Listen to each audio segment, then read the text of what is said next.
என்னது? நடிகர் சிவகுமாருக்கு மக்கள் திலகம் ஜி. ஆர் சாபம் கொடுத்தாரா? சாகும் வரை இளமையா இருப்பாய் அவர் சொன்னது சாபமா இல்ல வரமா? 85 வயசுலையும் சிவகுமார் சார் இவ்வளவு ஃபிட்டா இருக்க இதுதான் காரணமா? வாங்க விரிவா பார்க்கலாம்.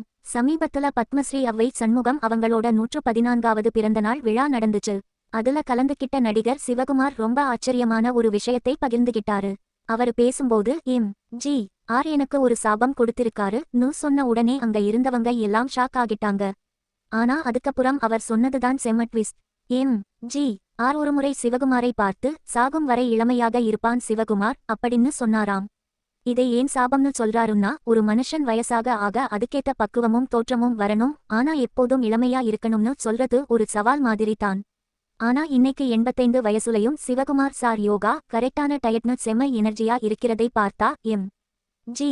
ஆர் சொன்னது சாபம் இல்ல, அது ஒரு பெரிய ஆசிர்வாதம் தான் அப்படின்னு ரசிகர்கள் பேசுறாங்க. உண்மையிலேயே சிவகுமார் சாரோட அந்த மெயின்டெனன்ஸ் வேற லெவல் தான்ல. நீங்க இதை பத்தி என்ன நினைக்கிறீங்க? ஜி. ஆர் கொடுத்த இந்த இளமை சாபம் சிவகுமாருக்கு ஒரு வரமா அமைஞ்சிருக்கா? கமெண்ட்ல சொல்லுங்க. இதே மாதிரி சுவாரஸ்யமான சினிமா அப்டேட்ஸ்க்கு நம்ம சேனலை சப்ஸ்கிரைப் பண்ணிக்கோங்க.